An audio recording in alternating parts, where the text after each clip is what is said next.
Kano ke katundu kaffe ak'obadde okimanyi mu malindirire.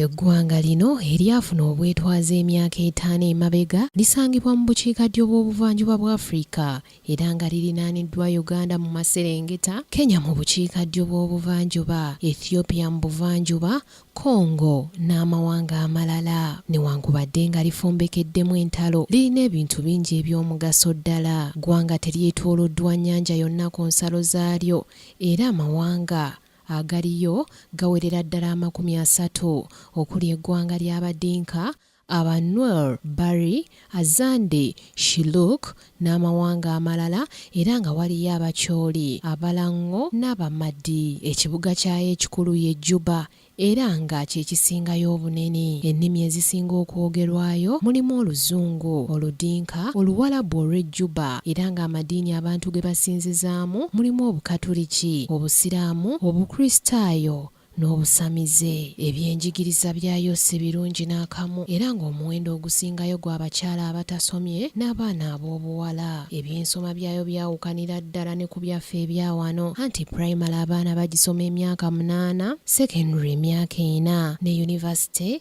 emyaka 4. Okusinziira ku kitongole ekivunaanyizibwa ku kubala abantu mu South Sudan, abantu baayo bawerera ddala obukadde 8 n'emitwalo 26. Ebyobuwangwa mu ggwanga bino bigenze bisasika olw'entalo eziriwo ng'abantu badduka mu mawanga amalala beerabira eby'e Sudan, olwo ne batandika okukozesa ennimi engwira ez'eyo gye baddukidde. Akabanga ke bamaze nga temuli ntalo, ebyemizannyo babiteeka ku mwanjo era nga muno mwe muli omupiira ogw'ebigere n'ensero, nga nakinkuwaayo mu nsero ye Lawol Deng nga ne gye buvuddeko bakyaza empaka za Sekafa ez'abavubuka. Ebyobulamu by'eggwanga mu South Sudan bibi nnyo ddala olw'ensonga nti abakyala ebitundu 92 ku buli 100 buli mwaka be bafiira mu ssanya. Newankubadde nga libanga eggwanga eryakatandika okukula, lirina ebyobugagga bye liyinza okufunamu ensimbi nga muno mwe muli embaawo, amafuta, zaabu, feeza, ebikomo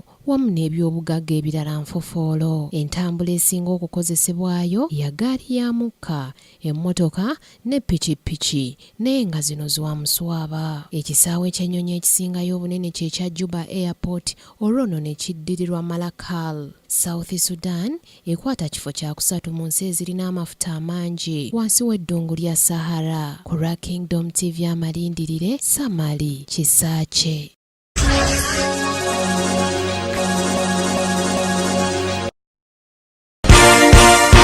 This is Kingdom TV.